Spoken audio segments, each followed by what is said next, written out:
जीतने वालों को मेरा सलाम। जापानीज बिजनेस कोच कहते हैं कोई भी जापानीज काइजन को ट्रांसलेट करना नहीं चाहेगा क्योंकि ट्रांसलेशन में उसका मतलब खत्म हो जाता है। वेस्ट में लोग समझते हैं कि काइजन का मतलब है कंटिन्यूअस इंप्रूवमेंट, लेकिन वो तो केवल इसका नतीजा है। काइजन 2 शब्दों से बना है। बीबीसी रिलीजन की डेफिनेशन के मुताबिक ज़ेन का मतलब है महायाना बुद्धिज्म की विचारधारा जिसमें ध्यान और इंट्यूशन यानी सहज बोध के द्वारा स्वयं को जाना जाता है, और काई मतलब है बेहतर या इम्प्रूव करना। काइज़ेन का मतलब है सहजता से स्वयं को बेहतर करते जाना। ज़ेन में सिंप्लिसिटी पर फोकस किया जाता है, मतलब वह सब कुछ हटा दिया जाए जो शांति में बाधा डालता है, तो केवल एकमात्र सत्य यानी शांति बचेगी। तो ज़ेन का मतलब ये भी हुआ कि किसी भी कला या क्रिया को बेहतर करने के लिए गलतियां हटाते जाना। मेरी समझ के अनुसार काइजन सोचने का डिसिप्लिन है जिससे हम अपने विचारों या नेगेटिव बिलीफ सिस्टम में रुके नहीं। मेरे लिए यह है खुद को बदलने का ज़ेन यानी ज़ेन ऑफ काई, जिसमें हम अपने सारे विचारों को कोने में रखकर एक्शन ले सकें यानी चेंज ला सकें और अपने कला या फील्ड में लगातार निखार ला सकें। हम केवल पर्सनल चेंजेस के अनुसार काइजन के कुछ प्रिंसिपल्स देखते हैं। ज़ेन ऑफ काई का पहला सिद्धांत कहता है कि हमेशा बेहतर किया जा सकता है, चाहे स्थिति कितनी भी अच्छी या खराब क्यों ना हो। दूसरा, विभिन्न लोगों से सलाह करते रहें, कभी भी एक एक्सपर्ट की सलाह पर ना रुकें। ज़ेन ऑफ काई का तीसरा सिद्धांत कहता है कि कभी एक्सक्यूजेस देने की आदत ना पड़ने दें, सॉल्यूशन पर ध्यान केंद्रित करना सीखें। चौथा, इम्प्रूवमेंट का प्रोसेस तत्काल शुरू करें, पूरे जवाब की कोशिश करते रहें लेकिन उसके लिए इंतज़ार न करें। दोस्तों, फैक्ट्री प्रोडक्शन लाइन के चलते रहना बहुत ज़रूरी होता है। जितना लाइन चलेगी उतना प्रोडक्शन होगा, उतना प्रॉफिट। ऐसा माना जाता है कि जितने सेकंड प्रोडक्शन लाइन रुकी है उतना फैक्ट्री घाटे में जाती है। वर्ल्ड वॉर 2 के बाद अमेरिकन ऑटो कंपनीज में काम करने वाले मैनेजर्स टोयोटा फैक्ट्री देखने आए कि कैसे एक कंपनी क्वालिटी मेंटेन करते हुए इतनी स्पीड से अपना प्रोडक्शन बढ़ा सकती है। उनको एक बड़ी मानवीय मैनेजमेंट पद्धति मिली। गलतियों के लिए वर्कर्स को सज़ा नहीं मिलती थी, बल्कि वर्कर्स खुद प्रोडक्शन लाइन रोककर गलती सुधार सकते थे। जितने भी प्रोडक्शन लाइन पर काम करने वाले वर्कर्स थे उन्हें मोटिवेट किया जाता था कि वे गलतियां ढूंढें और प्रोसेस व प्रोडक्शन लाइन में सुधार करें और मैनेजमेंट को सजेशन भी दे सकें। गलती नहीं करनी चेतावनी नहीं बल्कि इंस्पिरेशन थी, क्योंकि जापानीज मैनेजमेंट ये समझ चुका था कि एक छिपी हुई छोटी सी गलती पूरे प्रोडक्शन लाइन की क्वालिटी और स्पीड गिरा सकती है। और दूसरी तरफ अगर आपके प्रोसेस और ऑपरेशन में कोई कमी नहीं है तो आप अपने प्रोडक्शन को कितना भी बढ़ा सकते हो।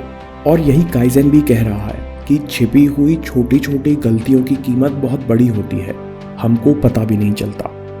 तो अगला सवाल है कि हम अपनी ज़िंदगी में काइजन अप्लाई कैसे करें। आप अपने रूटीन में काइजन तभी अप्लाई कर पाओगे जब आपको पता होगा कि आपके दिन में क्या चल रहा है।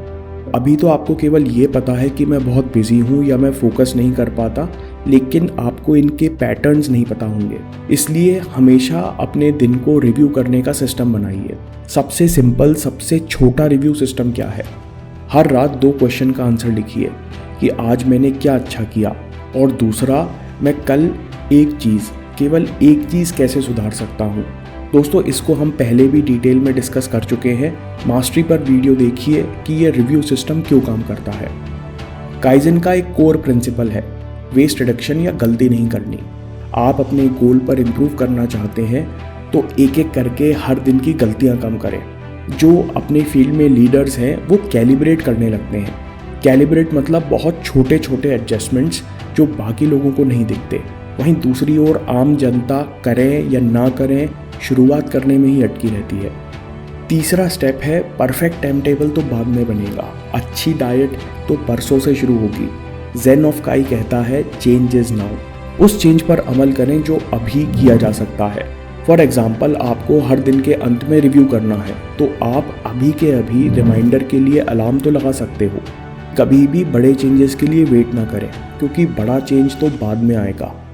काइजन आपको प्रोक्रेस्टिनेट करने से बचाता है, इसलिए जो भी बदलाव लाना है उसकी शुरुआत अभी करें। अगला पॉइंट है, ज़ेनोफ़ कहता है कि अगर चेंज कठिन और स्ट्रेसफुल है तो वो काइजन नहीं है। जो चेंजेस लाए गए हैं उन्हें हर दिन मेंटेन किया जाए।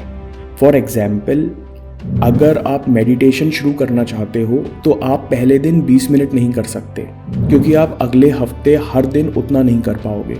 आप पहले ध्यान करने केवल उतनी देर बैठेंगे जो आपको स्वाभाविक लगता हो, जिसे आप हर दिन याद आने पर करते जाओगे। आखिर में एक छोटी सी कहानी जो रॉबर्ट मावर अपनी किताब द काइजन वे में सुनाते हैं। जैक स्टब, जो एक अधेड़ उम्र के बिजनेसमैन थे, उन्हें रूमेटॉइड अर्थराइटिस हो गया।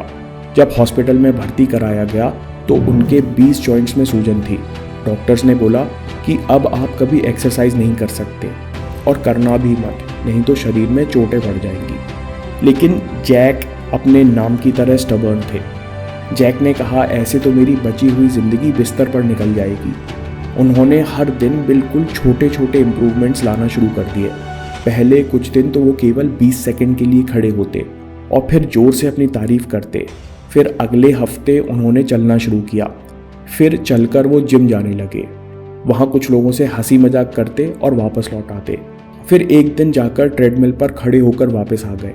जैक के मन में डर था कि उनको चोट लग सकती है, लेकिन वो अपने डर को जीतने के लिए बहुत छोटे छोटे कदम उठाते रहे। जिस साल किताब के लेखक रॉबर्ट जैक से मिले, उस साल जैक ने 70 की उम्र में अपने एज ग्रुप में mister world body building championship जीता। दोस्तों, अगर ये वीडियो आपको पसंद आया तो मास्टरी पर वीडियो ज़रूर देखिए। उसमें हमने 2 लाइन रिव्यू सिस्टम भी डिस्कस किया है।